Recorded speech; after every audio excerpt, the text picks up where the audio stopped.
মহান রব্বুল আলামিনের দরবারে শুকরানা আদায় করছি আলহামদুলিল্লাহ। সূরাতুল কাহফের 30 নম্বর আয়াতে কারিমা তেলাওয়াত করেছি। আলোচ্য বিষয় আমলে সালেহ এবং আমলে সালেহের প্রতিদান। আমলে সালেহকে নষ্ট না করা। মুসলিম শরীফের 93 নম্বর হাদিসের বর্ণনা قال رسول الله صلى الله عليه وسلم أن النبي صلى الله عليه وسلم ঘোষণা করেছেন لا تشرك بالله شيئا فتدخل الجنة। আল্লাহ নবী সাল্লাল্লাহু আলাইহি ওয়াসাল্লাম বলেন, তোমাদের মধ্যে যদি কোনো ব্যক্তি আমলে সালেহ করে এবং রব্বুল আলামিনের সাথে কারো শরীক না করে, একদিন না একদিন ওই ব্যক্তিকে আল্লাহ তাআলা জান্নাত দান করবেন।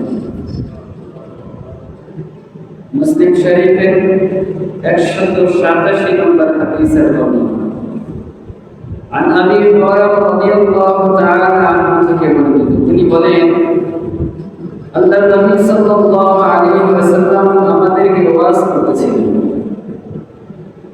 আমরা রাসূল থেকে ওয়াজ পেয়েছি, আমরা সেই ওয়াজকে জনগণের কাছে পৌঁছে দিই যাতে জনগণকে জাহান্নামের আযাব থেকে বাঁচানো যায়। রব্বুল আলামিনের থেকে আমরা নির্দেশ পেয়েছি, রব্বুল আলামিনের থেকে কিছু হুকুম পেয়েছি। এই হুকুমগুলি আমরা মানুষের কাছে বাতলে দিই যাতে মানুষ এই হুকুমগুলি বুঝতে পারে এবং তা পালন করে জান্নাত কামাই করতে পারে। তো আল্লাহর নবী সাল্লাল্লাহু আলাইহি ওয়াসাল্লামের সাহাবী বলেন, রাসূল আমাদেরকে ওয়াজ করতেছিলেন। এক পর্যায়ে রাসূল আমাদেরকে বললেন যে সাহাবায়ে কেরাম, জানো তোমাদের মধ্যে যে ব্যক্তি ঈমান এনে শামিল হয়ে তথা মুসলমান হয়ে যাবে, এমন প্রত্যেক ব্যক্তিকেই আল্লাহ তাআলা জান্নাত দান করবেন। কিন্তু মনে রেখো, পর্যায়ক্রমে কারো জান্নাতটা আগে দান করবেন, কাউকে পরে দান করবেন। মানে হলো, তোমাদের মধ্যে কেউ জান্নাতে আগে প্রবেশ করবে, কেউ পিছনে প্রবেশ করবে। আল্লাহর হাবিব জানিয়েছেন, তোমাদের মধ্যে যে ব্যক্তি গরীব অসহায় মনে হয় যাকে দেখলে, এমন ব্যক্তি যদি আমলে সালেহ করে, ওই ব্যক্তিকে রব্বুল আলামিন জান্নাত দান করবেন অন্যদের থেকে 500 বছর আগে। ঠিক তদরূপ যেই ব্যক্তি আমলে সালেহ করার পরে আবার গুনাহ করবে, আমরা গত জুমায় আলোচনা শুনেছিলাম, ওই ব্যক্তিকে গুনাহ পরিমাণ শাস্তি ভোগ করতে হবে। আল্লাহ তাআলা যেই বান্দারা ঈমান এনেছিল, গুনাহ করেছিল, ওই বান্দাদেরকে জাহান্নামের শাস্তি ভোগ করার জন্য জাহান্নামে প্রবেশ করাবেন। একটা পর্যায়ে রব্বুল আলামিন ফেরেশতাদেরকে ডেকে বলবেন, হে ফেরেশতারা, ওয়াজনু শাআতিকুম বিল ঈমান, জাহান্নামের মধ্যে প্রবেশ করো। যার অন্তরের মধ্যে চুল পরিমাণ, সরিষা পরিমাণ ঈমান পাওয়া যাবে, তাকেই জাহান্নাম থেকে বের করো। সুবহানাল্লাহ। বুঝতে পেরেছেন? যার ঈমানের মধ্যে সরিষা পরিমাণ থাকবে, চুল পরিমাণ থাকবে, ওই ব্যক্তিকেও জাহান্নাম থেকে রব বের করার আদেশ দিবেন। মানে হলো, যে ব্যক্তি ঈমানকে মৃত্যুবরণ করবে, একদিন না একদিন জান্নাতে যাবে, কিন্তু সাজা ভোগ করে। কিন্তু কথা হলো, রব যে সাজা প্রস্তুত করেছেন, এই সাজাকে আমরা নিতে পারবো? এটা কি আমাদের দ্বারা সম্ভব? কত কঠিন শাস্তি রেখেছেন আল্লাহর নবী, হাদিসের মাধ্যমে প্রমাণ করেছেন, আল্লাহ তাআলা কোরআনের মাধ্যমে জানিয়ে দিয়েছেন। যখন জাহান্নামীদেরকে জাহান্নামের পুঁজ, গলিত রক্ত আর পানিও খাওয়া হবে, এতই গরম যা বান্দার মুখের কাছে নিতেই চেহারার সমস্ত গোস্তগুলি টকবক করে ঝরে পানির পেয়ালার মধ্যে পড়ে যাবে। কত কঠিন অবস্থা হবে, পানিটা চেহারার গোশতগুলি গলে গলে পানির পেয়ালার মধ্যে পড়ে যায়। ফেরেশতারা জোর করে ব্যক্তিকে পানি যখন পান করাবে, শরীরের মধ্য থেকে নারীর সবগুলি গলে পিছনের রাস্তা দিয়ে বের হয়ে যায়। এটা কি আমাদের দ্বারা সম্ভব? যদি মনে করি একদিন না একদিন তো জান্নাতে যাব, তবে গুনাহ করি, ঈমান তো রয়েছে, কিন্তু কথা হলো এই আযাব আপনি আমি ভোগ করতে পারবো তো, তবে গুনাহ করতে থাকি। আর যদি মনে হয় পারবো না, তবে আজকে গুনাহ থেকে পারেক হয়ে যায়, গুনাহকে ছেড়ে দেয়। আমাদের একটা ওয়াদা করা উচিত, প্রত্যেকে নিজেকে নেকের কাজ ছাড়বো না। কেন ছাড়বো না? এটাই আমার পুঁজি। গুনাহের কাজ করবো না। কেন করবো না? আমার পুঁজিকে গুনাহের কাজ নষ্ট করে দিচ্ছে, এই জন্য গুনাহের কাজ করবো না। তো আল্লাহ হাবিব সাল্লাল্লাহু আলাইহি ওয়াসাল্লাম সাহাবায়ে কেরামকে ওয়াজ করতেছিলেন। আবু হুরায়রা রাদিয়াল্লাহু তাআলা বলেন, আল্লাহ নবী সাল্লাল্লাহু আলাইহি ওয়াসাল্লাম আমাদেরকে জানিয়েছেন, আল্লাহ তাআলা যখন হুকুম করবেন যেই ব্যক্তির মধ্যে সরিষা পরিমাণ ঈমান রয়েছে, ওই ব্যক্তিকে জাহান্নাম থেকে বের করে নিয়ে আসো। ফেরেশতা আল্লাহ তাআলার কাছে ফিরে আসবে, আল্লাহ আর তো কেউ নাই, সবাইকে তো বের করে দিয়েছে। আল্লাহ তাআলা বলবে, আবার যাও, ভালো করে খুঁজে দেখো, আমার ঈমান বলা বান্দা এখন জাহান্নামে রয়েছে। ফেরেশতা খুঁজে খুঁজে দেখে একজন ব্যক্তিকে পাবে, যেই ব্যক্তিকে জাহান্নামের আগুন পোড়াতে পোড়াতে ছাই বানিয়ে ফেলেছে।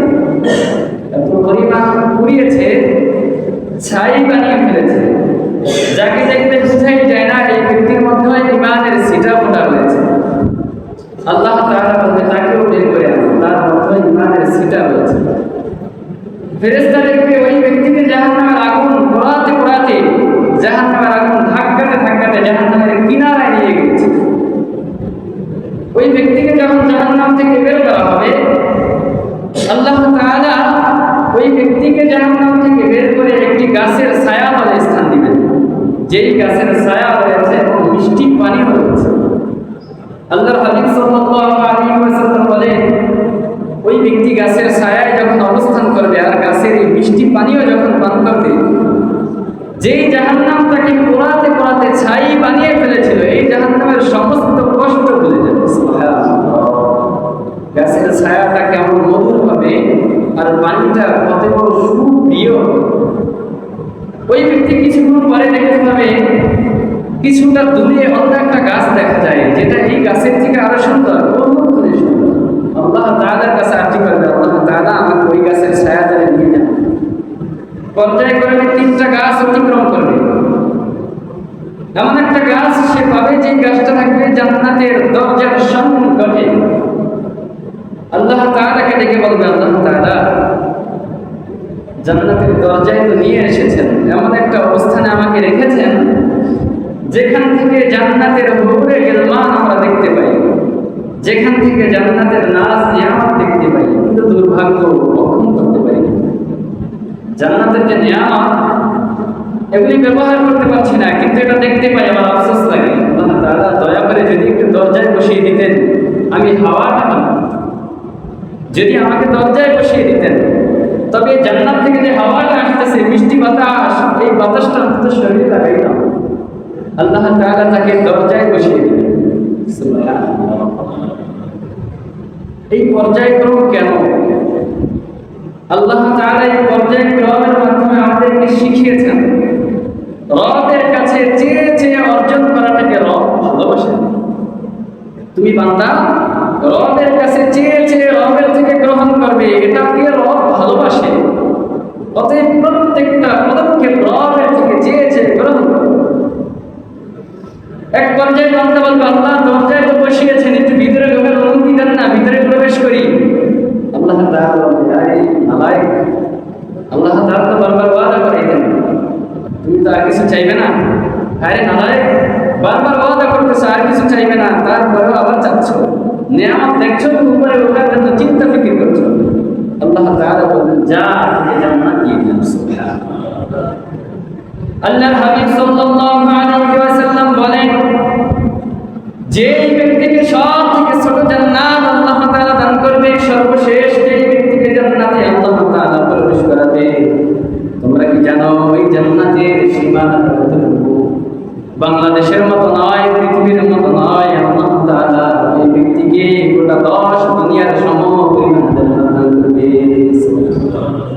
যেই ব্যক্তিকে সর্বশেষ জান্নাতে প্রবেশ করাবেন তারটা যদি হয় 10 দুনিয়ার সমান। আপনি আমি যদি সর্বোচ্চ জান্নাতটা কামাই করে দিতে পারি, জান্নাতুল ফেরদাউস, চিন্তা করে দেখেন না কতই না ভাগ্যবান ব্যক্তি, যে ব্যক্তিকে রব জান্নাতুল ফেরদাউস দান করবে। আল্লাহ নবী সাল্লাল্লাহু আলাইহি ওয়াসাল্লাম বলেন, ব্যক্তিকে যখন জান্নাতের মধ্যে প্রবেশ করাবে রব তাকে ডেকে বলবে, হে বান্দা, তোর আর কি কি চাওয়ার আছে, এবার নিজে থেকে চা। রব তো চাইতে নিষেধ করেছিলেন, এটা দেওয়ার পরে আর কিছু চাইবা না। এবার রব বলতেছেন, তোর আর কি কি দরকার সব কিছু আমার থেকে চাইতে থাক। আজ তুই চাইতে থাকবি আর আমি রব থেকে সব কিছু পূরণ করতে থাকবো। সুবহানাল্লাহ। রব বুঝিয়েছেন, রবের কাছে চেয়ে গ্রহণ করলে এটাকে রব পছন্দ করেন, রব ভালোবাসেন। অতএব এখন চাইতে থাক। বান্দা চাইতে চাইতে শেষ হয়ে যাবে, আর মনে নেই আর কি চাইবে, চাওয়ার মতো কিছু নাই। আল্লাহ তাআলা বলেন, আর তোর কাছে চাওয়ার কিছু নাই, যা উলামায়ে কেরামের কাছে যা, উলামায়ে কেরামের কাছে শিখায় আর কিছু চাওয়া যায়। ওই বান্দা উলামায়ে কেরামের কাছে দৌড়ে ছুটে যাবে, উলামায়ে কেরামের কাছে গিয়ে বলবে, উলামায়ে কেরাম, আমি এই চেয়েছি, আর কি কি চাওয়ার আছে? রব বলতেছে এখনো অনেক কিছু চাওয়ার বাকি। উলামায়ে কেরাম তাকে শিখিয়ে দিবেন রবের দিদার লাভ করার জন্য রবের কাছে চাইতে থাকো। রবের দিদার লাভ করা এটা তো সব থেকে বড় নিয়ামত জান্নাতবাসীদের জন্য। আল্লাহ তাআলা নিজের দিদার বান্দাদেরকে দান করবেন। আল্লাহ তাআলা ডেকে বলেন সূরাতুল কাহফের 30 নম্বর আয়াতের মধ্যে আল্লাহ তাআলা বলে, ইন্নাল্লাযীনা আমানু ওয়া আমিলুস সালিহাত ইন্না লা নুযীউ আজরা মান আহসানা আমালা।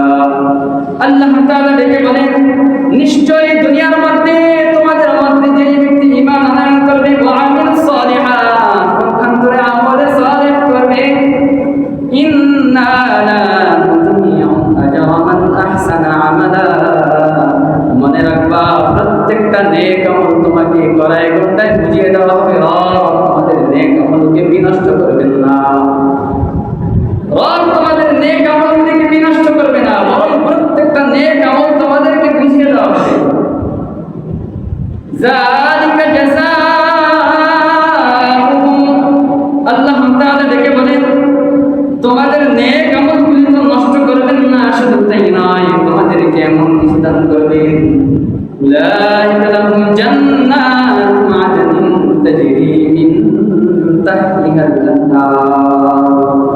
আল্লাহ তাআলা বলেন, তোমাদের আমলে সালেহের জন্য এমন প্রতিদান তোমাদেরকে দেওয়া হবে, এমন দান তোমাদেরকে দেওয়া হবে, জান্নাতু আদনিন তাজরি মিন তাহতিহাল আনহার, বড় বড় উদ্যানের মধ্য থেকে ঝর্ণা প্রবাহিত হতে থাকবে, নহর প্রবাহিত হতে থাকবে। আদনিন তাজরি মিন তাহতিহাল আনহার ইউহাল্লাউনা ফীহা, তোমাদেরকে আল্লাহ তাআলা এই উদ্যানের মধ্যে প্রবেশ করাবে। সুবহানাল্লাহ। আল্লাহ তাআলা ডেকে বলেন, মিন আসাউরা মিন যাহাবিন ওয়া ইয়ালবাসুনা সিয়াবা, রব ডেকে ডেকে বলেন, তোমাদের জন্য দুনিয়ার মধ্যে স্বর্ণ ব্যবহার করা হারাম করে দিয়েছিলাম, স্বর্ণ থেকে বেঁচে রয়েছিলে, এই জন্য রব তোমাদেরকে স্বর্ণের অলংকার পরিধান করাবে।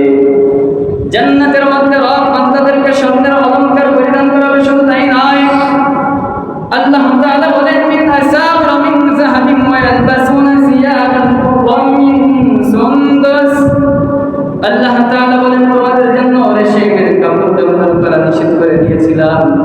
রবের নিষেধ করা এই জন্য রেশমের কাপড় তোমরা ব্যবহার করো না। রব বলেন, জান্নাতের মধ্যে তোমাদেরকে পাতলা রেশমের কাপড় পরিধান করানো হবে, পাতলা রেশমের কাপড়। আল্লাহ তাআলা বলেন, শুধু তাই নয়, মুত্তাকিনা ফীহা আলাল আরাইক, তোমাদেরকে এমন পালং দান করা হবে, উঁচু উঁচু পালং, যার মধ্যে তোমরা হেলান দিয়ে বসে থাকবে। শুধু তাই নয়, পালঙ্কের মধ্যে যখন রাজা বাদশাহের মতো হেলান দিয়ে বসে থাকবে, তোমাদের সামনে থেকে শারাবান তাহরানিয়া, যুবক জান্নাতীরা তোমাদের সামনে থেকে হাঁটাচলা করতে থাকবে। সুবহানাল্লাহ। আমাদের সামনে তো পানপত্র রেখে দেওয়া থাকে, আমরা ইচ্ছা হলে পান করি দুনিয়ার মধ্যে। যদি কোনো অনুষ্ঠানে আমরা যাই, বলেন উঁচু উঁচু আসনে যখন হেলান দিয়ে বসে থাকবে পলঙ্কের উপরে, তোমাদের সামনে থেকে শরাবান তাহুরা, যেটার মধ্যে কোনো মাদকত্ব ভাব থাকবে না, যেটার মধ্যে সুস্বাদ থাকবে, সুস্বাদ আর স্বাদ, যার মধ্যে ঘেরান থাকবে, যেই ঘেরান তোমাদেরকে মাতোয়ারা করে দিবে পান করার জন্য। হায় কি শরাব রেখে দিয়েছে আল্লাহ! আর দুনিয়ার শরাব যা খাইলে মানুষ মাতাল হয়ে যায়, সোজা কথায় পাগল হয়ে যায়। যেই শরাব খেলে পাগল হয়ে যায়, এই শরাবের পিছে আমরা দৌড়াচ্ছি। যেই শরাবের মধ্যে পাগলত্ব ভাব রয়েছে, এই শরাবের পিছে দৌড়েছে। আল্লাহ বলে এমন সুঘ্রাণ মাতাল হয়ে যাবে খাবারের জন্য। আল্লাহ তাআলা বলেন তাদেরকে শরাব তাহুরা পান করানো হবে। শুধু তাই নয়, আল্লাহ তাআলা সূরা নাবা 21 নম্বর আয়াত কারিমা থেকে বর্ণনা করেন, ইন্নাল মুত্তাকিনা মাফাজা। আল্লাহ তাআলা বলেন জান্নাতীদেরকে সাফল্য দেওয়া হবে। সাফল্য কাকে বলে? সাফল্য বলা হয় যার কোনো কিছুর কমতি থাকবে না। রব যেন বুঝিয়েছেন তোমাদেরকে যা কিছু একে একে বলে দেওয়া হয়েছে, এটা দেওয়া হবে, এটা দেওয়া হবে, তার সব কিছু রব এই আয়াতের মধ্যে রেখে দিয়েছেন। ইন্নাল মুত্তাকিনা মাফাজা। তোমাদের মধ্যে যেই ব্যক্তি মুত্তাকি হয়ে যাবে, যেই ব্যক্তি মুত্তাকি, ওই ব্যক্তি সফল কাম মানে হলো জান্নাতের এমন কোনো নিয়ামত বাকি থাকবে না যেই নিয়ামত তাকে এখনো দেওয়া হয় নাই। সফল কাম মানে হলো সব নিয়ামত তাকে পরিপূর্ণ করে দেওয়া হয়েছে। হাদাইকা ওয়া আনাবা। রব্বুল আলামিন বলেন তাদেরকে জান্নাতের বাগান দেওয়া হবে, আঙ্গুরের বাগান দেওয়া হবে। ওয়া কাওয়াইনা আতরাবা। শুধু তাই নয়, তোমাদেরকে সমবয়স্কা নারী দেওয়া হবে, যাদেরকে আমরা বলে জানি। সমবয়স্কা নারী এতটা সুন্দর আল্লাহর নবী সাল্লাল্লাহু আলাইহি ওয়াসাল্লাম হাদিসের মাধ্যমে প্রমাণ করিয়েছেন। আল্লাহর নবী সাল্লাল্লাহু আলাইহি ওয়াসাল্লাম বলেন যে হুরে গিলমান আল্লাহ তাআলা জান্নাতের জন্য তৈরি করেছেন, ওই হুরে গিলমান যদি তাদের আঙ্গুরের মাথা যদি দুনিয়ার মধ্যে প্রবেশ করাতো, দুনিয়ার সব কিছু মিষ্টি হয়ে যেত, সব কিছু না সূর্যের চেয়ে বড় মিষ্টি হয়ে যেত। সুবহানাল্লাহ, কত সুন্দর করে তৈরি করেছেন। আল্লাহর নবী সাল্লাল্লাহু আলাইহি ওয়াসাল্লাম বলেন তাদেরকে এমন সুসজ্জিত পোশাক দিয়ে সুসজ্জিত করা হবে, যেই পোশাক বাহিরের দিক থেকে ভিতরের দিকটা পুরোপুরি পরিষ্কার রাখা হবে। এটা তো শুধু জান্নাতবাসীদের জন্য, যার মধ্যে খারাপ কিছু থাকবে না। আল্লাহ তাআলা বলেন ওয়া কাওয়াইবা আতরাবান ওয়া কাসান দিহাকা। শুধু তাই নয়, পান পাত্রগুলো পরিপূর্ণ করা থাকবে। লা ইয়াসমাউনা ফিহা লাগওয়ান ওয়ালা কিযাবা। মনে রাখবা জান্নাত এমন একটা স্থান যার মধ্যে খারাপিয়ার কোনো শব্দই থাকবে না। খারাপিয়ারটা কি আবার? লা ইয়াসমাউনা ফিহা লাগওয়ান ওয়ালা কিযাবা। কোনো কটু কথা থাকবে না, কোনো মিথ্যা কথা থাকবে না, কোনো আহাজারি থাকবে না। শুধু তাই না, তার মধ্যে কোনো রকম গালিগালাজের শব্দ তোমরা কখনো শুনতে পাইবা না। দুনিয়ার মধ্যে যদি আমি ফেরেশতা হয়ে যাই, কটু কথা বলবো না, খারাপ কাজ করবো না, কিন্তু দুনিয়ার স্থানটা এমন, খারাপ কাজ হয় দেখতে হবে নয় শুনতে হবে। হয় খারাপ কাজ দেখতে বাধ্য অথবা শুনতে বাধ্য। আপনার কানের পাশ দিয়ে বক্স বাজিয়ে যাবে, আপনি কি করবেন? তার স্বাধীনতা আছে, সে বাজাচ্ছে। জান্নাত এমন একটা স্থান, বলবা না। শুধু তাই নয়, এই স্থানের মধ্যে কটু কথা শুনতে পাবে না কখনো। আল্লাহ তাআলা বলেন পুরাপুরি সাফল্য তো ওই ব্যক্তি, যেই ব্যক্তিকে মৃত্যুর পরে রব জান্নাত দান করেছেন, সফলতার সর্বোচ্চতা দান করেছেন। এটা কখন সম্ভব? যখন আমালুস সালিহাতটা নষ্ট না হয়ে যায়। উলামায়ে কেরাম প্রমাণ করিয়েছেন আল্লাহ তাআলা যে আমালুস সালিহাত বলেছেন, আমালুস সালিহাত একটা পাত্রের মধ্যে জমা হতে থাকে। আমরা যদি ছোট্ট একটা পাত্র নেই অথবা বড় একটা পাত্র নেই, তার মধ্যে যদি ফোঁটা ফোঁটা কিছু ফেলতে থাকি, একটা না একটা সময় ওই পাত্রটা ভরে যাবে। মানে হলো যে ব্যক্তি আমালুস সালিহাত করে, ওই ব্যক্তির আমলের পাত্রটা করতে থাকে। মনে রাখবা, যে ব্যক্তি আমালুস সালিহাত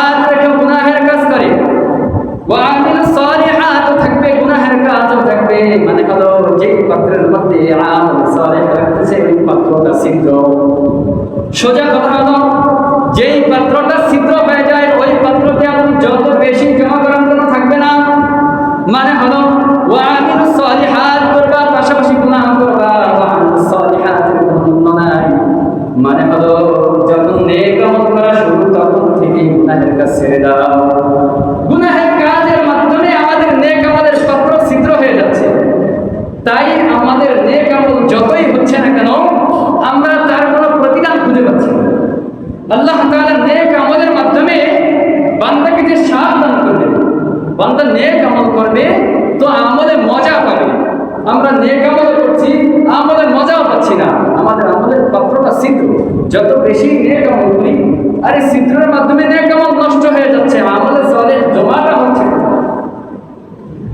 আল্লাহ তাআলা আমাদের সকলকে আমল সালেহ করে আমলে সালেহটা যেন আমরা নষ্ট না করি গুনাহের মাধ্যমে। মানে হলো পাক্কা ইরাদা করা, যখনই আমলে সালেহ শুরু করেছি গুনাহকে ছেড়ে দেব, আমার আমলে সালেহকে আমি নষ্ট করতে দিব না, এটা আমার পাক্কা ইরাদা। আমলে সালেহ কিভাবে এক ওয়াক্ত নামাজ পড়ছি অন্য করছি, একটা সিয়াম পালন করছি অন্যটা রাখছি, একটা ভালো কাজ করছি আর একটা খারাপ কাজ করছি, আমার আমল সালেহ রইল। এই জন্য আমাদের প্রত্যেকটি যেই পুঁজি আমরা অর্জন করছি এই পুঁজি নিয়ে যেন রবের দরবারে হাজির হতে পারি। রব আমাদের সকলকে তৌফিক দান করেন, সকল বলে আমিন।